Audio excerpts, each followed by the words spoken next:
বলুন তো এটি কি? এগুলি হচ্ছে মুড়ি, যা আমাদের খাদ্য তালিকায় রোজ থাকে।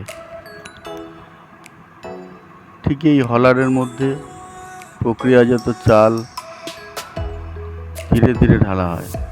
তারপরে এই চালগুলি একটি আগুনের চুল্লির ভিতর দিয়ে সামনের দিকে মুড়ি হয়ে বেরিয়ে আসে। রাধিকাপুর যেতে ভাবক গ্রামের মধ্যে মিলটি অবস্থিত।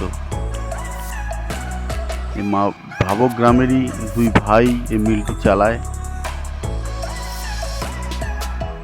রোজ টনকে টন মুড়ি এখান থেকে ভারতবর্ষের কোনায় কোনায় চলে যায়। রাজস্থান, গুজরাট, দিল্লি, হরিয়ানা, যারা এই রাস্তায় যাওয়া আসা করেন তারা রোজ দেখে রাখবেন এখানকার কর্মকাণ্ড।